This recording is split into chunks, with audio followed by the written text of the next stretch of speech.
All in Sports Network. We love sports. Hey everybody, how's it going? Back here after a disappointing weekend in Aggieland. Texas A&M loses a football game, then we have a dreary day. It's raining for like the first time in like 2 months, it feels like. That just kind of sums up the mood around Texas A&M, not just football, but really athletics having a tough weekend with soccer eliminated from the SEC tournament, so they're going to miss the NCAA tournament for just the second time in the last 4 years, but before that, they made it 26 years in a row. A&M volleyball getting swept by Mississippi State. So it wasn't just football, but we will talk about it. Football falling to South Carolina 44-20. By the way, basketball getting ready to tip off. As I tape this, the men are just getting ready to take the floor. The women play A&M Corpus Christi later on tonight, 7 o'clock. So by the time you see this, probably just about to tip off if they're not already playing. Men taking on UCF on the road at 6 o'clock. But without any further ado, let's get into it. It was an ugly weekend in Columbia, South Carolina. And we need to do some atoning on this show. I came on here. You know what? I held back. I really did. I felt really good about Missouri. I felt pretty good about Florida. Felt really good about Arkansas. Felt pretty good about LSU.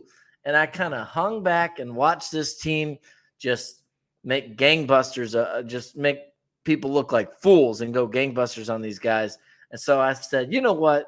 I'm going to call my shot, not performatively, but I really believe they're going to get this win at South Carolina. They handled their business in Starkville. They handled their business in Gainesville. Marcel Reed's going to get the start. They have a good defensive front, but Marcel Reed's mobile. So I came on here and said some things after, again, really, I would argue for the first time this season, I'm really sticking my neck out, and didn't turn out that way, but I'm going to relive a little bit of that, and unbearably, when we come back, I'm actually going to stick up for myself and tell you why I think parts of what I said wasn't totally wrong. I've really looked hard at this, and I understand it's not out of the realm of possibility, but I just don't see it, to be honest. I just don't see anywhere where South Carolina has a comparable strength of theirs contrasting with a weakness for Texas A&M. I think South Carolina is very good at exploiting teams with huge weaknesses. A&M has weaknesses, but I don't think they have any glaring deficiencies that South Carolina is going to be able to lean on to totally disrupt the game. Even what they do well, it goes well with what A&M's been able to do. I'm just going to say that off the top. I think Texas A&M, I don't think there's ever a point in this game where we seriously feel like second half, man, South Carolina looks like they're going to pull this off. I just don't. They might be close because it might be lower scoring, but I don't think you're ever going to get to a situation where you feel like South Carolina has the edge. Maybe this will all come back to bite me. I'm highly dubious of that. Oh, well, listen, for the most part, I thought it was there until that very end. The very end, that was those words definitely came back to bite me.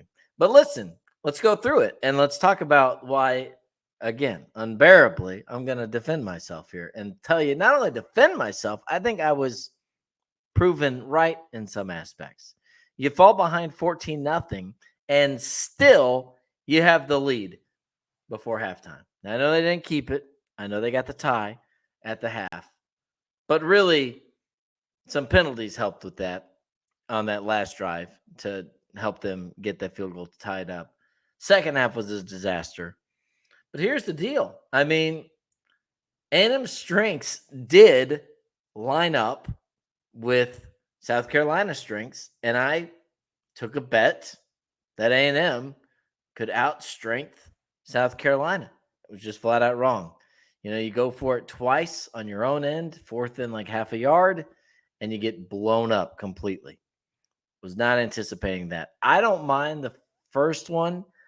I wasn't crazy about the second one just because you're not in a rhythm. This is my thing with going for it. Think about this part of it. I understand the analytics, and we talked to Mike Elko today, and he said, if we need half a yard, we're generally going to go for it pretty much. And I like that mindset, but here's my thing. Again, be one thing if you had any indication the rest of the game that you have a flow working, that this is just a minor bump in the road. We're going to pick up this first down, then we're going to keep it grooving. I don't think A&M had that. And it wasn't so late in the game, desperation mode, to where it's like, hey, you're down 2 possessions, 4th and goal at the half-yard line. You got to go for the touchdown here, or even 4th and 1 at your own 43, and you're down 10 with 6 minutes to go. Let's live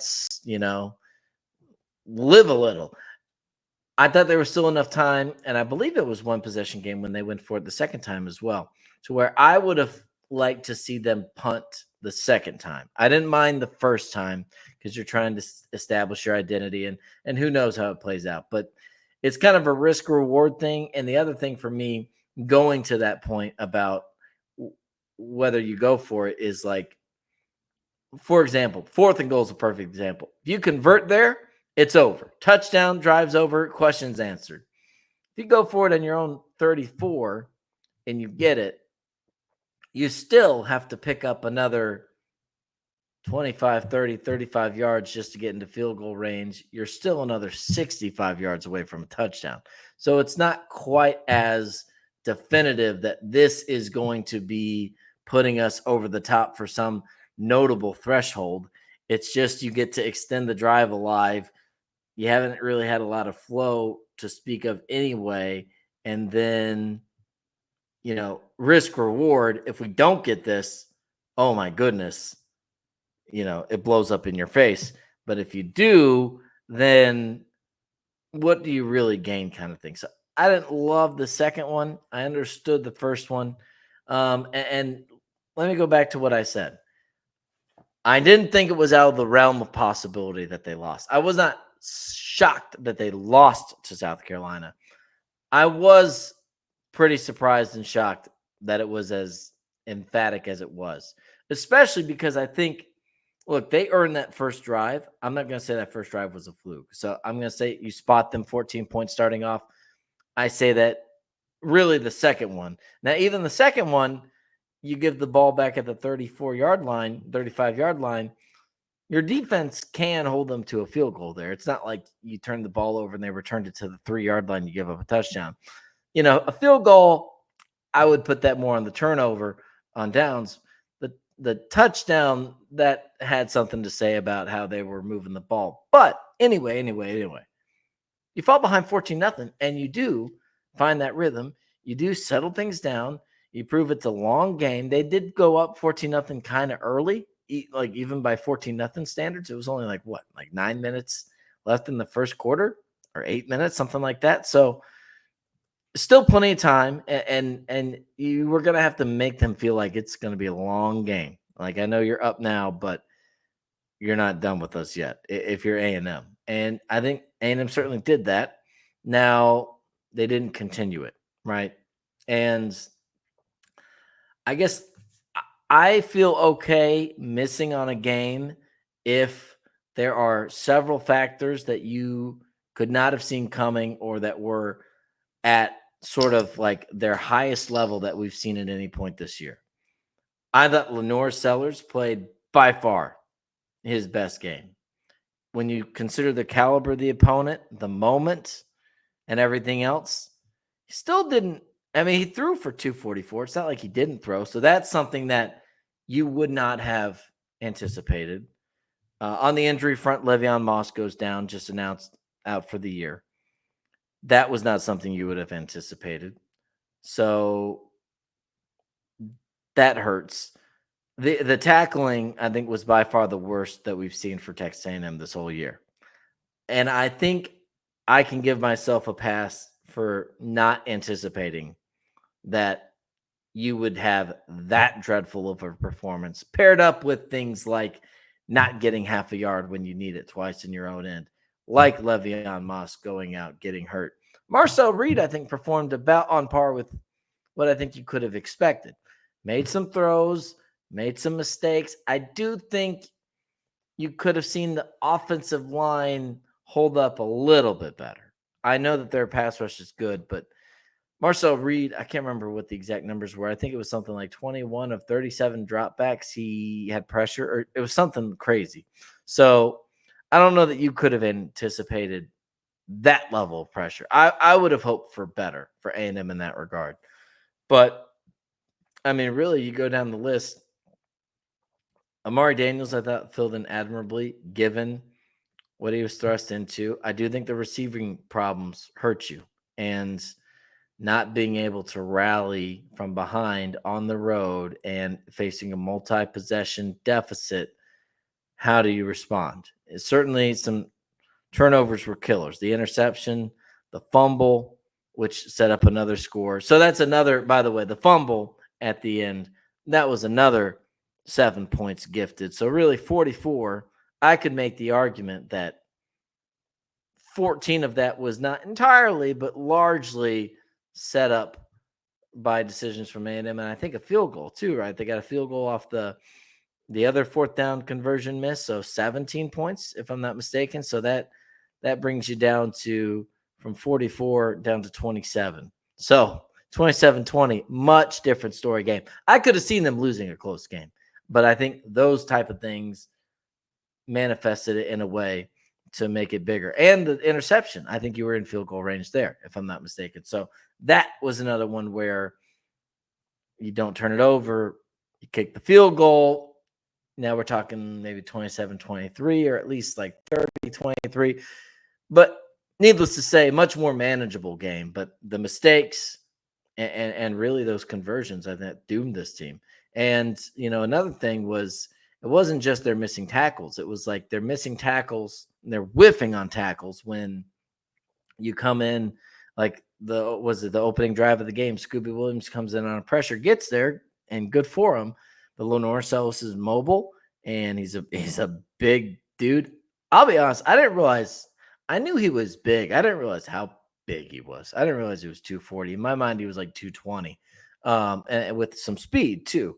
But I know that he trucked BJ Mays to get that first down, but Scooby Williams comes in early on that opening drive, and then he leaks out and keeps the play alive, and that leads to a big completion. Or I think it was like 15 yards or so, if I'm remembering right. But that was the type of thing where it's like, okay, if you get there and you can't bring them down, that's understandable and you'll let that go. But you need to at least disrupt that play to where, he's basically that play is off course and an incompletion is like best case scenario.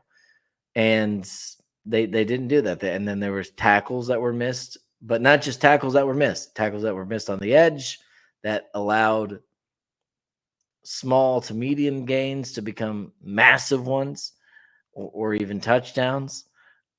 South Carolina, I mean, I don't really remember that happening too much. I know the big run from Amari, but I don't really think that was just the blocks were there.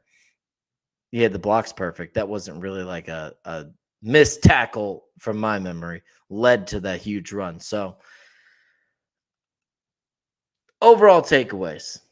I think there is a lot of good you can see in this game with certain aspects. End result, no, of course not. But I'm saying really that first half, if you look at say, hey, fell behind in Columbia again, and you outscored them 20-6. Actually, before the field goal at the end, for a stretch, you outscored them 20-3 in the first quarter after taking their best punch. And you're in position to be in the lead or tied at halftime. And then second half, you did move the ball some. I mean, overall, they moved the ball okay. It was 350 yards on the day. If you would have told me that's going to be the offensive output, is that enough for them to get the win? I would have said I would like to see the breakdown of that run versus pass. I mean, you ran for 144. So, again, it's not like your run game totally got shut down. And I know there was the big run that maybe skews that a little bit. But it was just situationally where when those runs came or didn't come is what my mom's calling me here. I'll call her back after this. But it was situationally on those runs. But overall, in terms of them being able to establish their strength running the ball against their strength of stopping the ball, I thought A&M did okay. They didn't get any sacks. Now that was something that I thought maybe you could live with if you were pressuring Lenore Sellers and he wasn't effective. The problem was he was effective both running the ball and passing the ball. 244 with 2 touchdowns, no picks. That would have worried me if I knew that coming in. And then I think I can't remember if I said it there in my doomed prediction, but if they came out like they did after going up or going down 14-0, if you started the game like they did, middle of the first quarter through the second quarter, I think A&M's okay. Like I think they come out with a win in that game. I know easy to say now, but you let that place get going, and that's where disaster struck. I did not think you would have the magnitude of like South Carolina having their moment at some point, not surprising. And that crowd getting going at some point for a stretch, not surprising. Very unfortunate for that to happen right off the top, and then sort of right off the top in the second half once again after you got going there as well. So kind of unfortunate in terms of when South Carolina had the momentum and had those moments, because it kind of yielded the worst case scenario for Texas A&M. But before we move on to other things, I just want to go through and kind of relive some of the keys I had to this, my pecking order, the top 5 things I was looking for in this game. Number 5, no turnovers, because as I mentioned, you didn't want to get the crowd going. You basically had 4 if you count the failed conversions. That's 2, and then the 2 that were in your own end, and then you had an interception and a fumble. So that's sort of 4 net turnovers there in my mind. Offensive line protection was not there at all. And the offensive line establishing the run, as we've already discussed, was hit and miss, to put it kindly. Explosive touchdowns. They had them. Don't allow explosive touchdowns, explosive plays from South Carolina. I was more worried about guys like some of their receivers getting loose on deep balls over the middle or something like that. But they had the explosive plays, but it was on the ground with Sellers and Sanders, and you did have some plays in the passing game, but it wasn't just like your typical go routes, which was sort of what I was worried about. But you did have those plays that, again, helped light that place on fire. And eventually the Hedges had to pay for it. Number 2 thing, now this is interesting. Can A&M overcome a slow start on the road and take a punch and answer back? I think 1 for 2. Like, we did see that in the first half. And I thought that is the biggest thing you can build on and be excited about for this moving forward. Now, we didn't see it in the second half. Although, I mean, second half, even the second half, you have the ball midway through the fourth quarter in position to score. And I'm going to try to look up the code on this. You have the ball beginning of the fourth quarter just outside the red zone, down by 10. Like, I know 44-20 made it look a lot worse, but that was after you allowed a long touchdown with 3 minutes to go, and then you fumbled and allow another touchdown. So, you take those away, and I know you can't do that, but I'm just saying in terms of like the overall length of time in the game, I thought they played relatively well for the most part. It was just a few disastrous minutes here and a few disastrous minutes here, and you combine them, and it's like those are 28-0 periods. If you combine them, you can't overcome that. But in terms of overall period of time within the game, I thought A&M played okay. So I think that's something you can work on. They took a punch. They could not take multiple punches. And then number 1, I had receivers getting loose from Marcel. I think largely, you know what? I felt okay about the receivers on Saturday. Not great, but you know, I was encouraged to see them be able to have, several guys in the mix. Jabri Barber coming on. We've talked about him and how hopeful I am for him to be able to kind of perform at a high level. And then, Cyrus Allen making a few plays. It was too spotty after that, but I thought just the passing attack in general. It wasn't like any one receiver in particular, but I thought the passing attack in general showed some life. It was just like I said, you can't overcome bookending the game with 28-0 disadvantage. So South Carolina gets the win, 44-20. A&M still controls their own destiny, both to Atlanta, to winning the SEC, to making the playoff. All that's still there. I think you could even make an argument this team could, in terms of having a viable path, they could make the playoff in a 14 field. They kind of remind me of 2022 LSU, where they win at that time, they win their division, and then they're a 2-loss SEC team before A&M ruined it for them at Kyle Field. But they had a chance to go into Atlanta, the SEC championship game, as a 2-loss SEC team. If you beat, I believe it would have been it would have been Georgia, I guess. You beat Georgia, then you can get in the playoff as a 2-loss SEC champion, having just beat Georgia, for sure. I think A&M, if this was still 14 field, could make it. Heck, I think if this really is like 2007 2.0 by the time we get to the end of the day,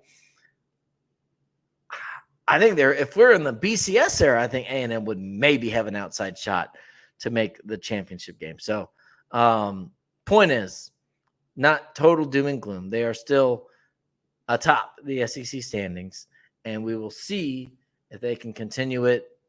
In a few weeks, you're off, then home against New Mexico State, then at Auburn. I will call my shot now. I do not think Auburn will beat Texas A&M. More on that the week of, but feel very confident about that. But we'll have to see. They do have to overcome the loss of Le'Veon Moss and some other stuff. All right. So that is that. If you're liking what you're seeing, be sure to like the video, subscribe to the channel. More Aggie content across campus every single day that we can. And speaking of, we are going to now touch on the start of basketball season at Rita. We saw disappointing volleyball result, but we've got basketball on this Monday. A&M taking on A&M Corpus Christi, Texas A&M proper. Aggies taking on the Islanders, and then Texas A&M men's basketball right now as I speak, getting ready to tip off against UCF men's basketball. Before, I didn't really want to, by the time this goes up, we'll know exactly how the game played out. So not really a game preview, but did want to touch on the season as a whole at large for this men's basketball team. There are, I think it's 6 or 7 guys who have been a part of this roster. This will be their 3rd or 4th year on the team. And this will be the 3rd year at Texas A&M with a roster that includes Wade Taylor, Henry Coleman, Anderson Garcia, Manny Obaseki, Hayden Hefner, Solomon Washington. And this is going to be the last ride for those guys, for that group. So I do think retrospectively, I know they've still got this season to write that chapter, but this, I think, will look back as an instrumental core for Texas A&M, which hopefully, if the next group pans out, help them pave the way to be a consistent SEC title contender and a team that has and should be capable of being really a Sweet 16 contender every single year. I think last year's team was definitely good enough. I think the team 2 years ago was the team that lost to Penn State.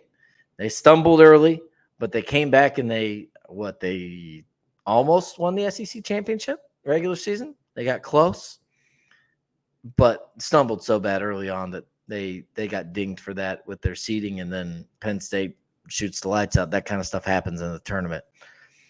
But this team really turned it around from Buzz Williams' first year, and I know it got cut short by COVID. And then to have, especially those guys who are going into their fourth year now with the program, with Manny Obaseki, I believe Hayden Hefner going into year 4, Henry Coleman, Wade Taylor. I mean, those guys went from making A&M a cute, interesting young team that maybe could have made that tournament the first year, but went to the NIT championship. And now they're coming in as a top 15 team. They came in pretty highly regarded the last 2 years as well. They've got continuity, which is something rare in today's age of college basketball. And like I said, this will be the last ride with all those guys on an A&M roster together. We caught up with them at Texas A&M's media day before the season a few weeks back, and this is what some of those guys had to say about kind of preparing for their last ride together. For me, I want to send those guys out with a bang, and they put in a ton of work, and they've been here 5 a.m. and they've been here till 10 p.m. And so those guys have put in a ton of work, and I want to do my best so they're able to accomplish something for this university and for themselves. It kind of means a lot. I mean, I don't think the emotions hit us yet until we play that first game, but we talk about it every day about how this is our last ride and how we've been through thick and thin, how we've been through the fire and how we've done it together. We've been in the ups, we've been through the downs, we've won, we've lost, we've done it all. So we just want to leave it all out on the court this year and come out with some W's. I want to be able to let people remember me, not just because I'm a good rebounder or I'm a good person. I just want to try to do anything and everything it takes to be able to make history here. It's special. You spent 3 years of your life with these guys, got to really know them on a personal level. They became family of yours. So it's kind of a bittersweet moment. It's bitter because you don't want to see them go. You want to be with them forever. And it's sweet because you finally get to see them accomplish and achieve the dreams that they have set for themselves. So it's a bittersweet moment. For us, it's that we fought every single game. We've lost some games. We've missed shots. We missed a lot of shots sometimes. We've missed free throws. We missed layups. But I want people to know that, we fought in every single game, that we've given it 100%. Even when sometimes to the outside eye it doesn't look like that we've given it 100%. Within our hearts and within our program, within our culture, we wouldn't step on the floor if we were not going to give 100%. And coach wouldn't coach if he didn't feel like, guys were going to be 100%. So I think for us, we've always given it 100%. We've always worked hard and fought our hardest. The list of the players going into year 3 or 4: Wade Taylor, Henry Coleman, Anderson Garcia, Manny Obaseki, Hayden Hefner, Solomon Washington. Among those, Solomon Washington will be the only guy coming back next year, or I should say who has another year to come back if he chooses. I believe he will, but yeah, I don't know, kind of emotional. You think about especially guys who came in late, like Solomon Washington, who this is their year 3, and Anderson Garcia. They kind of helped make a pretty good core, I think, that next extra step from a tournament team to we should be expecting Sweet 16s out of this group. And I think if they hadn't had some losses last year that were not desirable early on in SEC play to LSU, they had a few clunkers in SEC play. If they avoid that last year, I think they get a better seed. And I think even as a 5, 6 seed, maybe 7 seed, I think they could have made a run to the Sweet 16. I mean, shoot, they almost did against Houston. So they clearly could have. They almost did. They were in overtime away. But I don't know. We'll see how they do. We'll see how they mix in the new guys. Pharrell Payne, Jerick Phelps, some other guys. So CJ Wiltshire from Nebraska. We'll see how they do against UCF. You'll already know by the time this video goes up, but that's more of a big picture looking ahead to this season, year 5, I want to say, under Buzz Williams. So we'll see how the Aggies do. We'll see how the A&M women's basketball team does. I'll be back on here tonight with some content from that. But that is going to do it for now. For All in Aggies, I'm Ben Peck. If you haven't already, subscribe to the channel, like the video, comment, let us know what you thought about the game against South Carolina, what you're looking forward to for the rest of basketball season. If you have any thoughts on anything else, be sure to let us know, and we'll see you back here next time. All in Sports Network. We love sports.